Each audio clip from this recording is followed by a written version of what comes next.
মেয়েরা নিজেদেরকে পরিষ্কার করতে ভালোবাসে, নিজেদেরকে সাজাতে ভালোবাসে, নিজেদেরকে সুন্দর দেখাতে ভালোবাসে, এটা আমরা সবাই জানি। কিন্তু আপনারা কি জানেন ছেলেরাও নিজেদেরকে পরিষ্কার করতে ভালোবাসে, নিজেদেরকে সাজাতে ভালোবাসে? যদি নিজেদের ইন্টিমেট এরিয়াগুলোকে পরিষ্কার না রাখে, নিজেদের পার্টকে পরিষ্কার না রাখে, তাহলে অনেক প্রবলেম হতে পারে।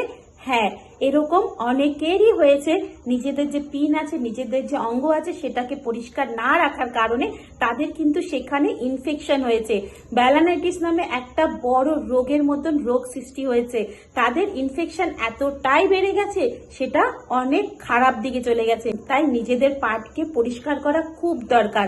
আর এরকমই একটা কমেন্ট আমার ভিডিওতে এসেছে যে আমি যখন নিজের পার্টকে সাবান লাগাচ্ছি বা ওখানে পরিষ্কার করার চেষ্টা করছি, সেখানে আমার জ্বালা সৃষ্টি হচ্ছে আর অনেক পরিমাণে সেখানে আমার জ্বালা করছে। তাহলে আমি কি দিয়ে পরিষ্কার করব? এমন কি আছে যেটা দিয়ে পরিষ্কার করলে ওই জায়গাটা পরিষ্কার হবে?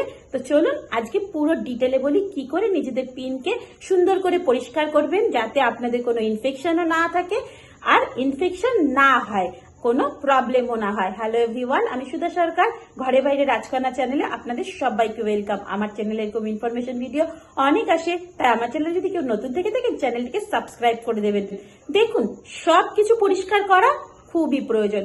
যেমন আমরা মুখকে পরিষ্কার করি, হাতকে পরিষ্কার করি খাওয়ার আগে, সেরকম কিন্তু নিজেদের পার্টকেও পরিষ্কার করতে হয়। কখন জানেন? টয়লেট যাওয়ার পরে বা যখন আমরা স্নান করতে যাই তখন।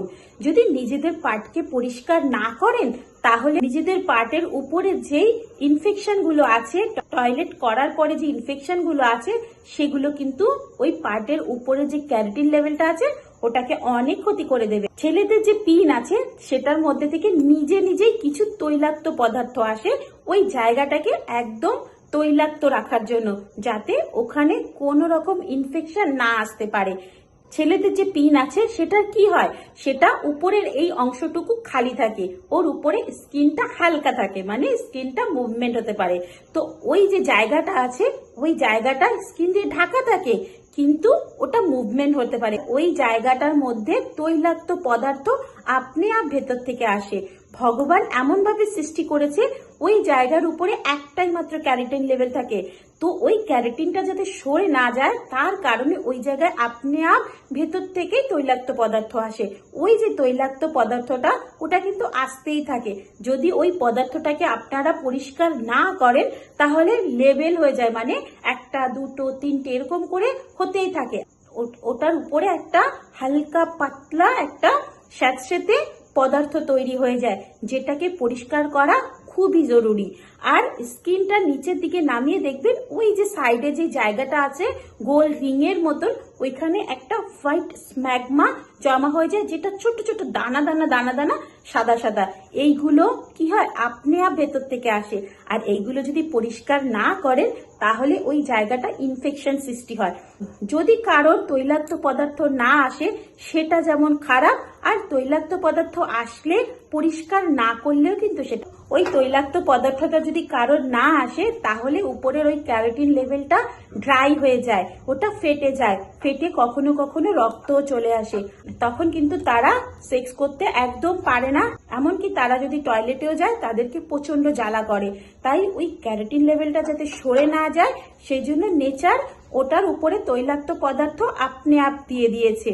যদি ওই তৈলাক্ত পদার্থটা আপনারা ক্লিন না করেন, রেগুলার পরিষ্কার না করেন, তাহলে ও কিন্তু আপনাদের ওই লেভেলটাকে ক্ষতিও করে দেবে। তাই ওই জায়গাটাকে পরিষ্কার করা খুব দরকার। এখন কথা হচ্ছে, সাবান দিয়ে কি ওটা পরিষ্কার করা যায়? না, ওটার উপরে কোনো কেমিক্যাল চলবে না। মার্কেটে অনেক রকমের স্প্রে আছে, অনেক রকমের লিকুইড আছে যে আপনারা এটা পরিষ্কার করতে পারেন, ওটা করতে পারেন, কিন্তু এইগুলো কোনো কিছু চলবে না, কোনো কিছু দিয়ে পরিষ্কার করা চলবে না। আপনারা যদি সাবান লাগান, তাহলে সাবানের মধ্যে যে কেমিক্যাল আছে সেটা কিন্তু ওটার জন্য না। দেখুন, আমাদের শরীরের জন্য কেন এটা ঠিক, সাবানটা আমাদের শরীরে অনেক কটা ক্যারাটিন লেভেল আছে, যেটা সাবানের যে কেমিক্যাল আছে সেটাতে কোনো ক্ষতি করে না, কিন্তু ওই জায়গাটাকে আপনাদের ক্ষতি করবে। যেহেতু ওখানে একটা ক্যারাটিন লেভেল আছে, সাবানের যে কেমিক্যাল, যে ক্ষার আছে, সেটা ওই জায়গাটাকে ক্ষতি করে দেবে, সেটা ওই যে পাতলা স্কিনটা ওটাকে নষ্ট করে দেবে। তাই ওইখানে সাবান একদম চলবে না। নর্মাল জল দিয়ে পরিষ্কার করবেন। আপনারা টয়লেট যাবার পরে পরিষ্কার করবেন, এমনকি স্নান করার সময়ও জাস্ট স্কিনটাকে এরকম সরিয়ে জায়গাটার মধ্যে জেট স্প্রে দিয়েও পরিষ্কার করতে পারেন, নর্মাল জল দিয়েও পরিষ্কার করতে পারেন। তারপরে একটা ভেজা কাপড় দিয়ে জাস্ট এরকম করে ওয়েপ করে নেবেন, যাতে ওই জায়গাটা ড্রাই হয়ে যায়। ডলাডুলি একদম করবেন না। ওরকম করে ধুলেও উপরের যেই সাদা যে স্যাঁতসেঁতে জিনিসগুলো আছে সেগুলো কিন্তু চলে যাবে। আর না হলে যারা পারবেন তারা ওয়েব টিস্যু ইউজ করতে পারেন। ওয়েব টিস্যু কিন্তু খুব ভালো ওই জায়গাটার জন্য। কখনো শুকনো কাপড় দিয়ে ডলাডলি করবেন না, তাহলে কিন্তু স্কিনটা সরে যেতে পারে। স্কিনটা সরে গেলে আপনাদের কিন্তু জ্বালা করবে। তো আশা করি আপনারা বুঝতে পেরেছেন কি করে নিজেদের পার্টটাকে পরিষ্কার করবেন। আজকের ভিডিওটা এতটুকুই। ভালো লেগে থাকলে লাইক, কমেন্ট, শেয়ার করে দেবেন। আবার দেখা হচ্ছে এরকম একটা দারুণ ইনফরমেশন নিয়ে। ততক্ষণের জন্য টাটা, বাই বাই। সবাই সুস্থ থাকবেন, ভালো থাকবেন, অনেক অনেক হ্যাপি থাকবেন। বাই।